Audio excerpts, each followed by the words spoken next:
السلام علیکم ناظرین، سماعت ٹی وی میں خوش آمدید۔ شروع اللہ کے نام سے جو حقیقی بادشاہ ہے۔ اگر آپ نے ابھی تک ہمارے چینل کو سبسکرائب نہیں کیا تو پلیز چینل کو سبسکرائب کر لیں اور بیل آئیکن کے نشان پہ کلک کریں۔ ناظرین، فیملی کورٹ سے خرچہ نان و نفقہ اور واپسی سامان جہیز کی ڈگریاں پاس ہوتی ہیں۔ بہت سی ڈگریاں ایسی ہوتی ہیں کہ مدیون یعنی ججمنٹ ڈیٹر جس کے خلاف رجسٹری ڈگری پاس ہوئی ہے وہ کسی دوسرے ضلع میں رہتا ہے۔ اب اس ڈگری پہ عدالت کیسے عمل درآمد کرائے؟ سامان جہیز یا بچوں کا خرچہ کیسے دلوائے کہ مدیون جو ہے، جو ججمنٹ ڈیٹر ہے، وہ اس عدالت کی علاقائی حدود سے باہر رہتا ہے۔ اس سلسلے میں ایک اہم فیصلہ ہائی کورٹ سے ہوا جو کہ MND 2022 میں پیج 1280 پہ موجود ہے۔ یہ ڈبل بینچ کا فیصلہ ہے۔ اس میں اس کی وضاحت کی گئی ہے۔ تھوڑا سا اس کیس کی جو حالات واقعات ہیں وہ میں آپ کو عرض کر دوں پہلے کہ اس میں معاملہ کیا تھا۔ اس کیس میں کچھ یوں حالات تھے کہ خرچہ نان و نفقہ اور سامان جہیز کا دعویٰ دائر ہوا لاہور فیملی کورٹ میں۔ فیملی کورٹ نے دعویٰ ڈگری کر دیا، پارشلی ڈگری ہوا۔ ڈگری داران ڈگری پر عمل درآمد کے لیے ایگزیکیوشن فائل کرتے ہیں اور فیملی کورٹ لاہور جو ہے، مدیون جس کے خلاف ڈگری ہوئی ہے وہ فیصلہ آباد کا رہنے والا ہے۔ فیملی کورٹ لاہور نے اجرا جو ہے وہ سینئر سیول جج فیصلہ آباد کو ٹرانسفر کرا دی کہ وہ ڈگری پہ عمل درآمد کرائیں، یعنی خرچہ نان و نفقہ اور سامان جہیز جو ہے وہ ڈگری داران کو دلوائیں۔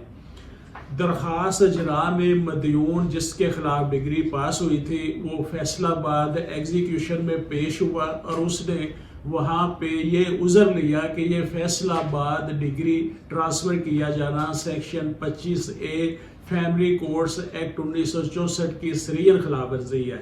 فاضل عدالت نے دونوں پارٹیوں کے دلائل سننے کے بعد مدیون کی عذرداری خارج کر دی، یعنی اس کے موقف کو، اس کی آبجیکشن پٹیشن کو خارج کر دیا۔ مدیون نے فیملی کورٹ کے اس آرڈر کے خلاف اپیل دائر کی۔ ایڈیشنل ڈسٹرکٹ جج فیصلہ آباد نے مدیون کی اپیل بھی خارج کر دی۔ مدیون نے ایگزیکیوشن کورٹ اور ایپلیٹ کورٹ کے آرڈرز کے خلاف لاہور ہائی کورٹ میں انڈر آرٹیکل 199 ایک ریٹ پٹیشن دائر کر دی کہ فیملی کورٹ کو اجرا دوسرے جج کو از خود دوسرے ضلع میں ٹرانسفر کرنے کا اختیار نہیں۔ یہ پاور صرف ہائی کورٹ کے پاس ہے کہ وہ ڈگری کی ایگزیکیوشن کسی دوسرے ضلع میں ٹرانسفر کر سکتی ہے۔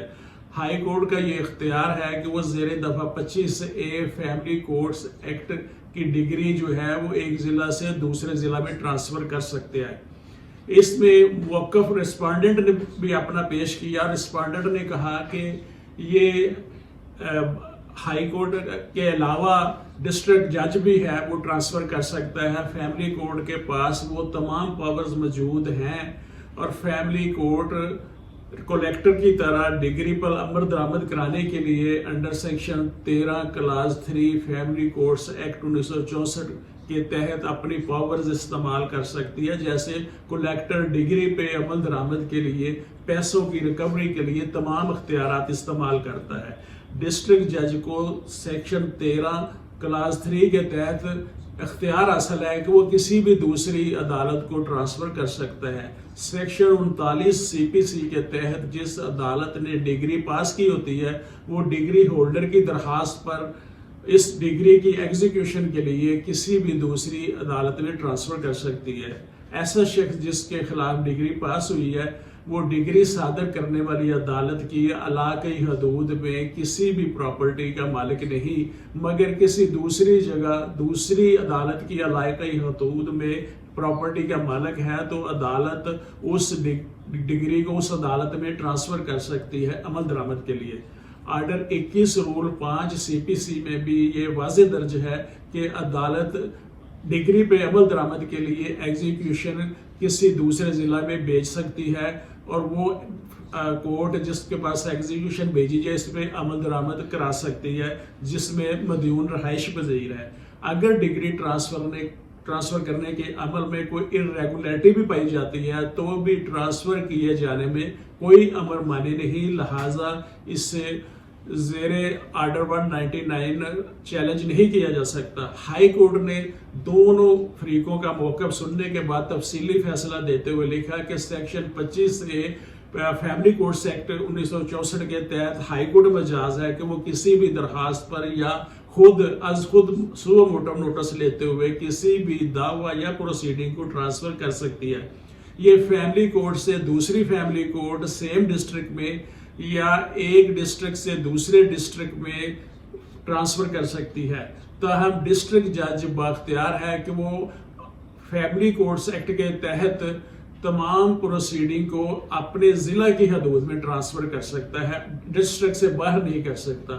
ہائی کورٹ نے اس ریٹ کو منظور کر لیا اور یہ واضح کر دیا، دونوں فیصلہ جات کو سیٹسفائیڈ کر دیا اور کہا کہ ہائی کورٹ کو یہ اختیار ہے کہ وہ آؤٹ آف ڈسٹرکٹ کسی بھی فیصلے کو پروسیڈنگ کو ٹرانسفر کر سکتی ہے۔ اس فیصلے سے یہ واضح ہو گیا کہ ڈسٹرکٹ جج جو ہے وہ اپنے علاقائی حدود میں ایک جج سے دوسرے جج کے پاس ٹرانسفر کر سکتا ہے۔ اگر ایک ضلع سے دوسرے ضلع میں ٹرانسفر ہونا مقصود ہو تو پھر یہ خالصتاً ہائی کورٹ کا اختیار ہے، ڈسٹرکٹ کورٹ کا اختیار نہیں ہے۔ ہائی کورٹ ہی اس کو دوسرے ضلع میں ٹرانسفر کر سکتی ہے۔ تو یہ تھا ناظرین آج کا فیملی کورٹ سے متعلق اہم ایشو۔ اس کے ساتھ ہی اجازت دیجیے، میں محمد امین، ایڈوکیٹ، سماٹ ٹی وی۔